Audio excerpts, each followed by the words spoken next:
안녕하세요. 아티스트 김샘입니다. 오늘은 교과서 수업을 해보려고 합니다. 수업에서 활용되는 교과서는 미진사 출판사의 미술 교과서입니다.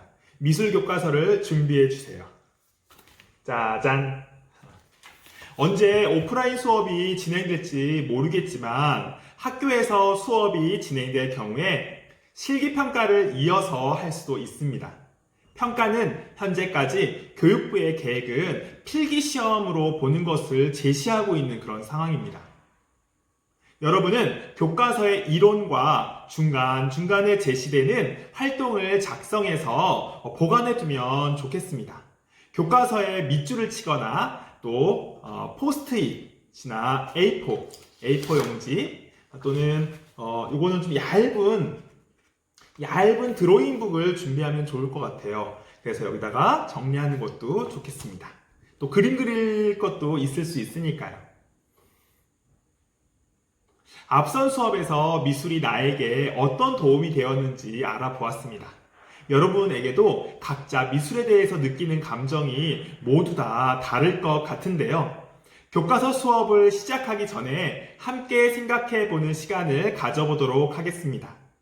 첫 페이지를 넘겨봐 주실래요? 그러면 1페이지가 나옵니다. 네, 찾아보셨어요? 나에게 미술은 땡땡땡이다. 왜냐하면 이라는 굵은 글씨가 있습니다. 찾으셨나요? 포스트잇이나 노트에 한번 써보세요. 지금까지 경험했던 미술 수업에 대한 내 감정과 그리고 내 생각을 솔직하고 생동감 있는 단어로 한번 풀어보세요. 모두 작성해 보았나요? 책에 나온 포스트잇 내용을 함께 살펴보도록 하겠습니다. 여러분들 가장 마음에 드는 거 한번 골라볼래요? 나에게 미술은 흰 도화지다. 아무것도 없는 상태에서 생각하는 것을 펼칠 수 있다. 무한한 상상력. 미술은 나에게 미로다. 한번 빠지면 나오기 힘들기 때문이다. 이것도 좋네요. 미술은 놀이기구다. 재밌다. 미술은 창문이다. 굉장히 시적이네요. 많은 사람들의 작품을 볼 수 있기 때문이다.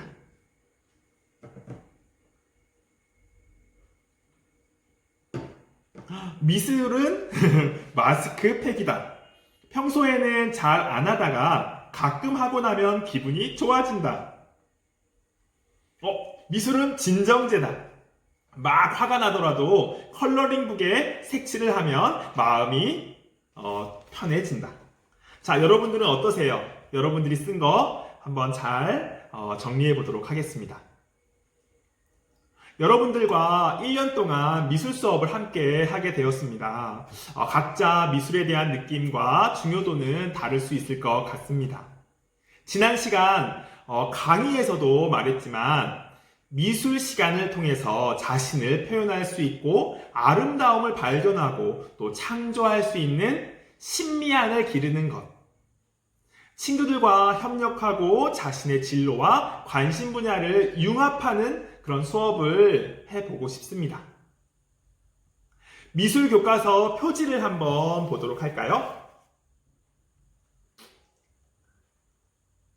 교과서가 바뀔 때마다 표지에 어떤 작품이 실릴지 저는 궁금할 때가 많습니다. 솔직히 제 작품을 실었으면 하는 마음도 굉장히 굴뚝 같고요. 이 작품은요, 뒷페이지에 보시면 곽수연 씨의 길상이라고 하는 작품입니다. 장지에 채색을 했고 2015년도에 그런 작품인데요. 장지라고 하는 말은 두껍고 질기고 또 질이 좋은 그런 종이를 말합니다. 국어사전에는 지방 벼슬아치들이 임금에게 보고할 때 얼마나 중요하겠어요, 그렇죠? 그런 중요한 글을 쓸 때 쓴 종이라고 합니다. 예전에도 값비싼 종이였다는 것을 알 수 있는데요.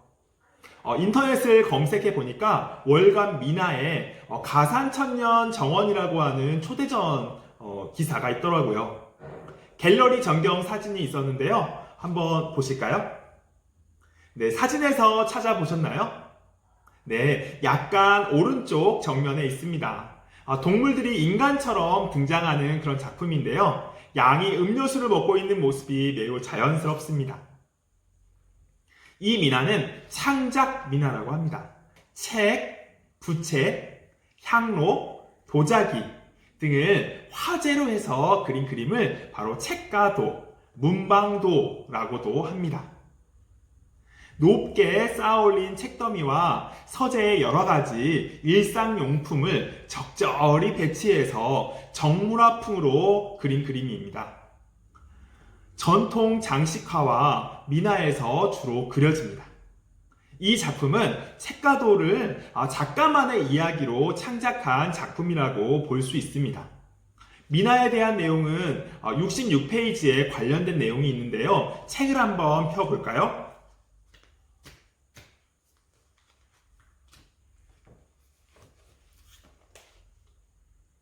모두 펴보셨나요? 소망을 담아 그린 정감 있는 우리 미나라고 하는 부분이 있습니다. 같이 한번 볼까요? 네, 미나는 생활 공간을 장식하는 실용적인 목적으로 제작된 그림이다. 자, 실용적 동그라미 써볼까요? 네, 실용성이 중요한 부분 것 같습니다. 자, 조선 후기에 발달했으며 왕실에서부터 일반 서민까지 밑줄 왕실에서 일반 서민까지 유행했습니다. 그리고 어떤 분들은 또 궁중에서 그린 그림들도 미나라고 볼 수 있지 않을까라고 하는 이야기를 하시는 학자분들도 계십니다. 소망이 이루어지기를 기원하는 세속적 주제, 밑줄 세속적 주제, 형태와 색채가 양식화되어 있다. 이 그림은 미나 같아 라고 하는 걸 바로 알 수 있죠. 양식화 동그라미 치시고요. 익명성과 누가 그린지 잘 모르는 것이 저는 매우 안타깝습니다. 익명성과 개성성이 있는 작품이 특징이다. 또한 형식에 얽매이지 않고 익살스럽고 해학적인 밑줄 쳐볼까요? 익살스럽고 해학적인 자유롭게 표현하였다. 미나를 통해서 당시 생활 감정이나 민중의 정서를 알 수 있다. 여기도 보면 곽수인 씨의 그런 작품들이 여기 있습니다. 여러 작품들 보이시죠? 네. 미나에는 책가도나 문자도 이외에도 여러 가지 작품들이 있는데요. 여러분들과 같이 이야기를 나누고 싶어 하는 그런 작품은 95페이지의 중간을 보면 95페이지 중간에 보면 호랑이 그림 있죠? 네. 이 작품의 이름은 세 마리 새끼 호랑이와 어미 작품입니다. 18세기에서 19세기 중간에 그린 것으로 볼 수 있고요. 네, 호랑이 뒤에 보시면 까치 한 마리가 있습니다. 까치와 호랑이를 같이 그린 그림을 호작도 또는 작호도라고도 합니다. 조선시대에는 호도 또는 맹호도라고도 불렀습니다. 가장 한국적인 그림으로 알려져 있습니다. 까치 호랑이는 한국 민속 예술 사전에 보면 미나 부분에서 원나라와 명나라 호랑이 그림에서 시작되었다고 이렇게 되어 있습니다. 명나라의 호랑이 그림을 유호도 또는 자모호도 라고 하는데요. 이게 임진왜란 전후로 해서 조선에 전해지면서 후대까지 까치 호랑이란 한국적인 그림이 정립된 것으로 보고 있습니다. 까치 호랑이를 구성하는 호랑이와 까치 그리고 소나무는 한국인이 매우 좋아하는 소재입니다. 호랑이는 한국인과 애틋한 관계가 있습니다. 소나무는 한국에서 가장 흔히 볼 수 있는 그런 나무이기도 합니다. 까치는 복을 가져온다고 해서 한국인이 좋아하는 새이고요. 이런 이유로 까치 호랑이는 그동안 한국 민화에서 굉장히 중요한 주제로 대명사로 이렇게 알려져 왔습니다. 유래를 살펴보면 호랑이에 까치가 등장하는 그림은 중국 원나라 때부터 시작되었다고 하는데요. 중국에서 표범과 까치가 함께 그려지는 그런 그림들이 있습니다. 표범표자와 또 알릴보자가 발음이 비슷하고요. 까치가 새 소식을 상징하기 때문에 보희, 새 소식을 전하는 길상의 그림으로 사랑을 받아왔습니다. 그럼 페이지를 넘겨보겠습니다. 짜잔! 네, 찰흙으로 만든 구슬 모양이 잔뜩 올라가 있는 그런 그림인데요. 이 작품은 보따리 작가로 더 많이 알려진 김수자 작가의 작품입니다. 마음의 기하학이라고 하는 작품인데요. 국립현대미술관 서울관에서 전시가 이루어졌습니다. 2014년부터 10년간 현대자동차에서 우리나라를 대표하는 중진 작가들에게 지원을 하고 개인전을 하는 그런 프로젝트였습니다. 요즘은 여러 기업과 작가들, 그리고 시나 도나 이런 광역시, 각각의 지방자치에서 지원해주는 그런 프로그램들이 굉장히 많이 있습니다. 김수자 작가의 마음의 기하학은 국립현대미술관에서 2016년 7월부터 2017년 2월까지 진행되었는데요. 작가는 캔버스 기능을 하는 19m나 되는 길이의 타원형 탁자 위에다가 관람자들이 찰흙 덩어리를 구슬 모양으로 만들어서 이렇게 놓는 그런 퍼포먼스를 한 거대한 또 설치 작품이기도 합니다.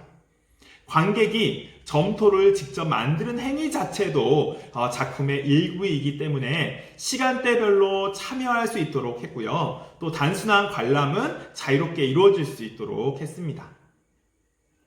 관람하는 사람이 볼 때에는 점토로 이렇게 굴을 만드는 관객은 퍼포먼서라고 볼 수도 있을 것 같습니다.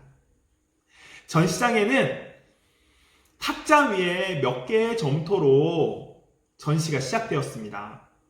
구의 궤적이라고 하는 이름의 사운드 퍼포먼스가 진행되는데요. 전시실 안에는 마른 점토가 구르는 소리가 계속 스피커를 통해서 흘러나옵니다.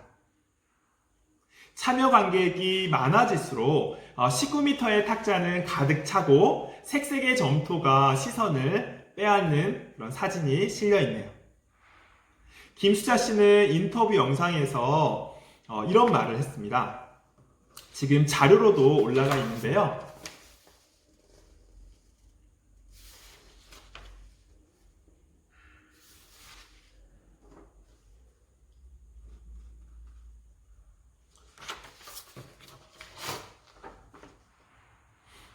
네, 김수자 씨는 인터뷰 영상에서 굴을 만드는 과정에서 기하학적인 요소, 관객의 참여를 생각하다가 마음의 기하학의 주제를 생각하게 되었다라고 말했습니다. 그리고 모서리를 중심으로 향해서 깎아주고 밀어주는, 이렇게 동그랗게 만들어야 되니까요. 행위가 모든 방향에 있어서 이루어질 때 완벽한 구가 나온다. 그리고 극과 극의 만남, 또 중심을 향하는 힘이 결국 삶에서 세계 구조의 이중성, 양극성을 보유하고 있음을 발견한다. 조금 어렵긴 하네요. 그러니까 굴을 만들면서 나를 바라보았다, 이런 얘기라고 볼 수 있을 것 같습니다. 관객들이 앉아있는 것을 보면 하나의 공동체임을 보게 된다. 네, 하나의 원이라고 하는 것도 의미가 있을 것 같습니다.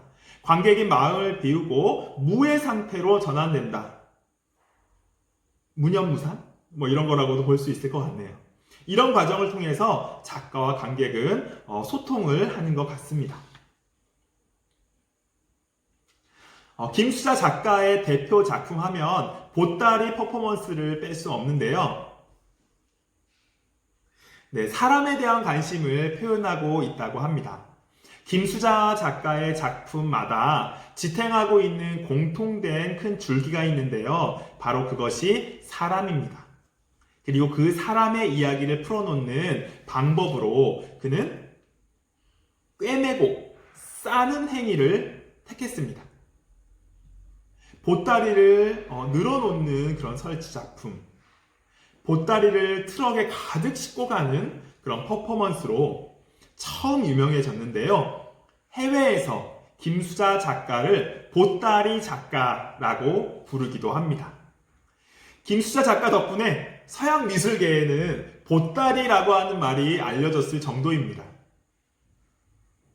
김수자 작가의 보따리, 특히 한국 고유의 이불보에 끌렸던 것은 학교를 다닐 때부터라고 합니다. 1980년 초반이었는데요. 아트인컬처 월간지에 이규현 기자가 인터뷰한 내용을 보면은 김수자 작가는 이렇게 얘기했다고 합니다. 서양화를 전공했지만 구상화에는 관심이 없었고 2차원에서 보여주는 것에 대한 갈증이 있었다고 하는 것 같습니다. 어머니하고 이불을 꿰매는 그것이 가장 기억에 남았던 것 같아요. 이불을 꿰매면서 바늘을 끝을 이렇게 실에 이렇게 해가지고 천에다 대는 그 순간과 또 그 순간에 번개치듯 머리를 막 때리는 그런 충격적인 에너지를 받았다고 합니다. 천과 바늘 그리고 자신, 이게 같이 이어졌다고 하는데요. 김수자 씨는 이 부분에 대해서 우주의 에너지와 자신이 연결되는 그런 것들을 느꼈다고 하는 것 같습니다. 바로 1980년대 초반은 모노크롬 회화가 유행했을 때인데요. 그때 민중미술이라고 하는 것이 싹트고 있었던 그런 시기입니다. 당시의 트렌드와는 다른 새로운 것을 발견하고 싶었던 김수자 작가는 학교에서 무슨 토론이 이루어지면 다양한 입장에서 요즘 말로 뭐라고 할까요? 딴지를 걸었던 거죠. 새로운 이야기들을 끌어내기 위한 분위기를 만들고 싶어서 거의 의도적으로 매번 반대급부의 이야기를 제기하곤 했다고 합니다. 순수미술을 좋아하고 존중하면서도 과연 미술이 삶과 연결되어 있지 않다면 어떤 의미가 있을까라고 하는 질문을 가지고 있었던 것이죠. 자신의 고민과 질문을 해결해주는 도구가 바로 보따리였다고 합니다. 여러분, 교과서에 포스트잇에 한번 붙여볼까요? 여러분들에게는 여러분들의 지금의 모습, 지금의 고민, 이런 것들을 상징할 수 있는 사물을 우리 주변에서 찾아보도록 합시다. 그리고 내용을 한번 적어볼까요? 네, 어떠세요? 요즘 가장 큰 고민은 무엇입니까? 김수자 작가처럼, 보따리처럼 여러분들이 상징할 수 있는 무언가가 있나요? 저는 요즘 온라인 수업에 대해서 학교에서 막 준비를 하고 또 교사 연수도 준비하고 이러는 과정에서 소통에 대한 생각을 하게 되었습니다. 요즘 나를 상징하는 것은 아마도 카메라, 마이크라고 하는 생각이 드는데요. 이렇게 생각을 이미지로 바꾸어 보면서 생각하는 것이 미술의 시작인 것 같습니다. 똑같이 닮게 그리면 구상작품이 되고요. 이미지를 활용해서 상징화하면 바로 추상작품이 될 수 있습니다. 퍼포먼스는 교과서 페이지 7페이지에 있는데요. 네, 7페이지에 김수자 작가의 작품을 통해서 우리는 퍼포먼스에 대해서 알아보았습니다. 그 굴을 만드는, 점토로 굴을 만드는 행위, 그리고 그 전체적인 전시장의 모습은 설치 작품이라고 볼 수 있죠. 같이 한번 읽어보도록 할까요? 퍼포먼스, 공연, 연주란 뜻이다. 신체를 표현 도구로 사용하는 미술 분야이다. 동작과 행위의 일회성. 자, 밑줄 쳐볼까요? 동작과 행위의 일회성. 네, 한번 하고 사라진다는 거죠. 시간성에 따라서 작품이 구성되며 1960년대 해프닝 이벤트, 한번 하는 거니까요. 네, 해프닝 이벤트라는 명칭으로 소개되었다. 영상으로 기록된 퍼포먼스는 비디오 아트로 이어지기도 했다. 밑줄. 네, 한번 하고 사라지기 때문에 어때요? 오랫동안 기억하기 위해서는 영상을 찍게 됐잖아요. 이렇게 연결이 되는 것 같습니다. 오늘 여러분들과 미술교과서 표지에 곽수연 작가의 미나와 그리고 김수자 씨의 작품을 통해서 퍼포먼스와 미술에서의 상징에 대해서 알아보았습니다.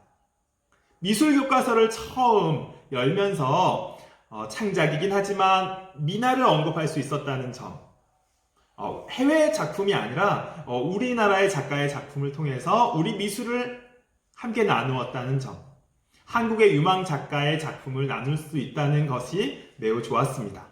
다음 시간에는 얀센의 작품을 통해서 미술의 융합에 대해서 알아보도록 하겠습니다. 그럼 우리 다음 시간에 또 만날까요? 안녕!